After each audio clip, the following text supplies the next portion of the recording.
The story of your last movie is that essentially this is the industry story. There was a director, you know, and in the middle of this project that you had poured your heart and soul into, and then some of it was even said by you. In the middle of this that you poured your heart into, the director said essentially disappeared, at least emotionally, you know, and essentially you had to take over the directing of this film. So I think that's why in my head it feels like you've directed, even if not in title, in effect, you know. So is that the case of what happened, one? And second, it's unusual for you to have spoken out in public like that, you know. What made this the breaking point? Okay, so first off, no, the only time the director was not on set, he wasn't feeling fine, right? And he left the DP to direct the scene. Okay, fair enough. You know, but I didn't just relax that, oh, the DP is going to, I had to bring in my input. Now, the truth is, I can direct, but I am not trained as a director. So that is why I have never really tried to attempt it, because I don't know the academics of it. I don't know the professional language, but I know what I want in a picture. Right. So this on arrival to had a director. Oh, yeah. Yes, absolutely. You know, so yeah, that's exactly what happened. Yes. Why I spoke out was because in the build-up to that moment I spoke out, I can tell a passive-aggressive person. And that was the energy we were getting. Now, this movie was made by 3 executive producers, me, Moses Babatokbe, Idris Olorulimbe. That's Country Culture, Film One, and Temple. You get the point. Film One brought the director. It's highly recommended and all. So from the day production started, there was this problem of the vision of the writer versus the vision of the director. And that was where we had issues. Now, the director kept saying this was why he wanted us to have meetings. I felt we had enough meetings. The issue was basically the director trying to change certain things on set as against the vision of what the writer was saying, right?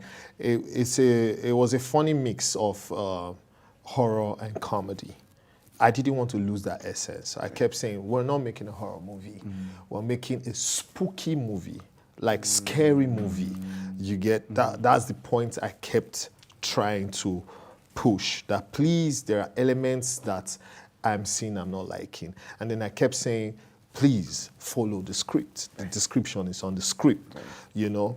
I think the director came on my set with the energy of an executive producer and director, like it's his project, you know. I think he was like, oh, where is Bovi coming from?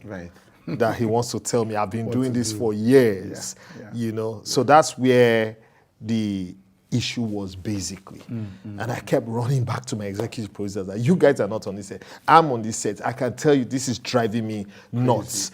But I took it in my stride because any set that has a director and a writer, these things tend to happen. It's why most directors would rather not have the writer on set. Understandable. It's why many writers end up being directors so that they can transfer that vision themselves as they want it.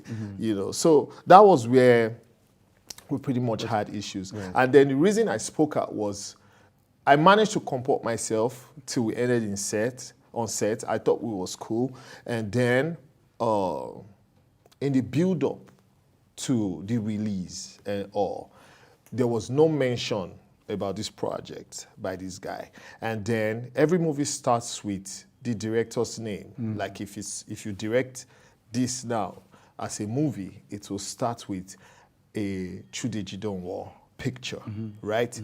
The director asked that not be put there. Really? Yes. When they decided to market and push the project, he refused to identify with the project.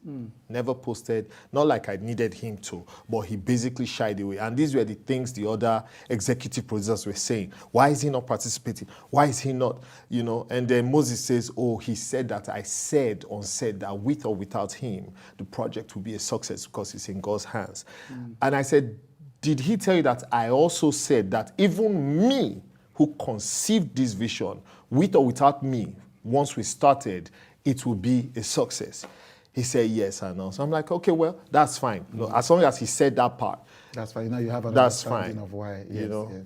And then the movie goes on to gross 100 million in the box office, and then he's posting it all of a sudden alongside his other works. I'm like, nah, I'm not. It's not gonna happen. No, no, baby, I won't.